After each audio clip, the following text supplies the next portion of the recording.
Hello friends, अस्सलाम वालेकुम and welcome to reality stories. दोस्तों, 24 नवंबर 2011 को कराची के इलाके शाह फैसल कॉलोनी में एक घर से बदबू आ रही थी। ये 2 मंजिला घर था। घर के मालिक ऊपर रहते थे और नीचे वाला पोर्शन इन्होंने किराए पर दिया हुआ था। ये बदबू नीचे वाले पोर्शन से आ रही थी। इस जगह 3 लोग रहते थे, 2 मियाँ बीवी, अहमद अब्बास और इसकी बीवी जैनब, और जैनब की बेटी सोनिया। सोनिया जैनब के पहले शौहर से इसकी बेटी थी।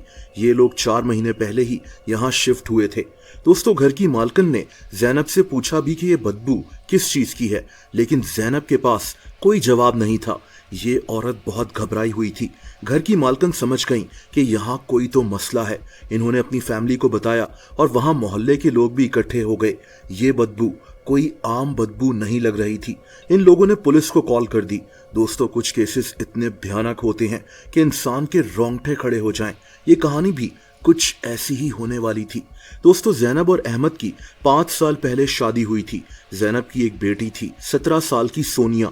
लेकिन शादी के बाद इनके हालात अच्छे नहीं चल रहे थे। मसला अहमद का रवैया था। अहमद ड्रग्स लेता था। ये कभी कभार तो होश में ही नहीं रहता था। दोस्तों, इसका जैनब की बेटी सोनिया की तरफ रवैया बहुत खराब था। ये आदमी सोनिया को मारता पीटता था, इसके मुतालिक गलत बातें करता था।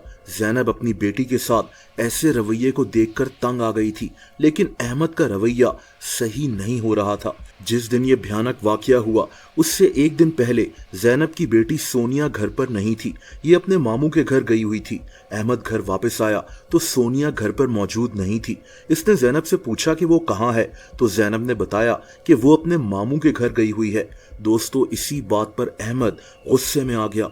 इसने सोनिया पर इल्जाम लगाना शुरू कर दिया कि ये लड़की कहीं भाग गई है। जैनब भी अपनी बेटी के मुतालिक ऐसी बातें सुनकर बहुत गुस्से में आ गई। इसने कहा कि मेरी बेटी के मुतालिक ऐसी बातें मत करो, वो घर पर अकेली होती है और तभी मैंने उसको इसके मामू के घर रहने के लिए भेज दिया।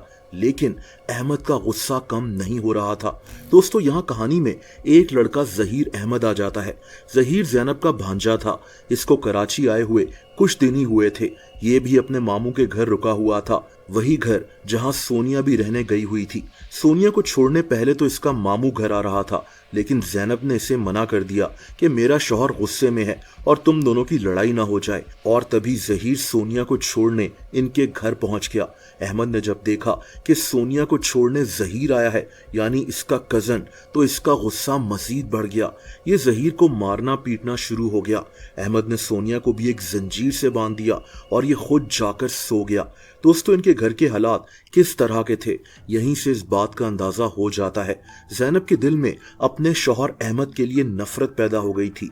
ये नफरत कई सालों से बढ़ती जा रही थी और उस रात इसने एक ऐसा भयानक प्लान बनाया जो नाकाबिले यकीन है।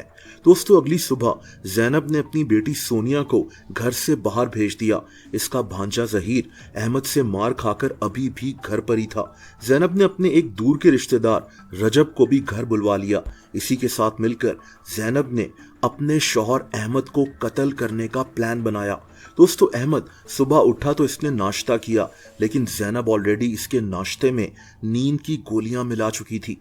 अहमद को क्या पता था कि ये इसकी जिंदगी का आखिरी वक्त चल रहा है। नाश्ते में मिली नींद की गोलियां काम कर गईं। अहमद एक तरह से बेहोश हो गया था। जैनब ने इसको कत्ल करने का प्लान बनाया हुआ था, लेकिन ये कत्ल कैसे होना था, ये सुनकर इंसान के रोंगटे खड़े हो जाएं। दोस्तों, जैनब ने एक रस्सी का पहले से ही बंदोबस्त किया हुआ था। इसी रस्सी को अहमद के गले में डालकर इसने अहमद को कत्ल कर दिया। लेकिन ये अफसोसनाक कहानी यहाँ से मजीद भयानक हो जाती है। अहमद मर चुका था। जैनब, इसके भांजे जहीर और इसके दूर के रिश्तेदार रजब, इन तीनों ने मिलकर अहमद का कत्ल किया था। लेकिन अब इन्होंने अहमद की लाश को ठिकाने लगाना था। ये काम आसान नहीं था। बाहर गली में हर वक्त लोग रहते थे। दोपहर का वक्त हो गया था। वैसे भी इनके मालिक मकान ऊपर ही रहते थे, किसी को भी इन पर शक हो सकता था। पहले इन्होंने प्लान बनाया कि अहमद की लाश किसी बड़े डब्बे में डालकर जहीर को ये डब्बा दिया जाए। जहीर टैक्सी लेकर रेलवे स्टेशन जाएगा और ट्रेन पकड़कर हैदराबाद पहुंच जाएगा और इस डब्बे को वहीं कहीं फेंक देगा। लेकिन जहीर नहीं माना। इसको डर था कि ये कहीं पकड़ा ना जाए। इन तीनों को समझ ही नहीं आ रहा था कि इस लाश के साथ क्या किया जाए। इन्होंने एक डब्बे में इस लाश को बंद किया और ये तीनों घर से निकल गए। रात ये तीनों रजब के घर में रहे और अगली सुबह फिर वापस आ गए। सवाल अभी भी वही था कि इस लाश के साथ क्या किया जाए। और दोस्तों, फिर जो प्लान इन्होंने बनाया वो बहुत भयानक था। इनका प्लान ये था कि अहमद की लाश के टुकड़े करेंगे और इन टुकड़ों को बाहर गली में फेंक देंगे। ये तीनों ऐसा ही करने लगे। और दोस्तों, फिर रजब के जहन में एक और प्लान बना। इसने सोचा कि इन टुकड़ों को देगची में डालकर इसका एक सालन बनाया जाए और इसको बाहर फेंक दिया जाए ताकि किसी को शक ना हो कि ये इंसानी लाश है। दोस्तों, इन्होंने अब अहमद की लाश को पकाना शुरू कर दिया, इसका कोरमा बनाना शुरू कर दिया। और तभी इनकी मालिक मकान नीचे पहुंच गईं। इनको घर से बहुत बदबू आ रही थी। जैनब, इसका भांजा जहीर और इसका रिश्तेदार रजब तीनों पकड़े गए थे। पुलिस जब यहाँ पहुंची तो ऐसा मंजर इन्होंने पहले नहीं देखा था। अहमद का सर इन्हें एक पेटी के अंदर से मिला था और इसकी लाश का कोरमा बन रहा था। जैनब और इसके भांजे को पुलिस ने अरेस्ट कर लिया था, जबकि रजब उस वक्त तक भाग गया था। लेकिन आपको हैरत होगी कि जैनब आज आजाद घूम रही है। दोस्तों, 2011 में जैनब और इसके भांजे को सबूत मिटाने पर 7 साल की कैद हुई थी। ये दोनों 7 साल तक जेल में रहे। 2018 में इनकी सजा खत्म हुई तो अदालत ने जैनब और इसके भांजे जहीर को कत्ल करने के जुर्म में उम्र कैद की सजा भी सुना दी। लेकिन इन दोनों ने अदालत में इस सजा के खिलाफ अपील कर दी। 4 साल बाद यानी 2022 में इस अपील पर अदालत ने फैसला सुना दिया। अदालत ने जैनब और इसके भांजे की उम्र कैद की सजा खत्म कर दी थी। सिंध हाई कोर्ट के जज जस्टिस उमर सियाल का कहना था कि जैनब ने जो किया उसको डिफेंड नहीं किया जा सकता, लेकिन हमें यह भी समझना होगा कि अहमद एक बुरे किरदार का मालिक था। ये ड्रग्स लेता था और जैनब को खतरा था कि ये इसकी बेटी सोनिया के साथ कुछ गलत ना कर दे, और तभी अपनी बेटी को डिफेंड करने के लिए इसने ये कत्ल किया। जज ने कहा कि कई साल के टॉर्चर के बाद जैनब से ये हौलनाक जुर्म हुआ है, और तभी अदालत ने जैनब और जहीर की उम्र कैद की सजा खत्म कर दी। जहीर पर कत्ल का केस नहीं बना था, इस पर सिर्फ अहमद की लाश के टुकड़े करने का केस बना था।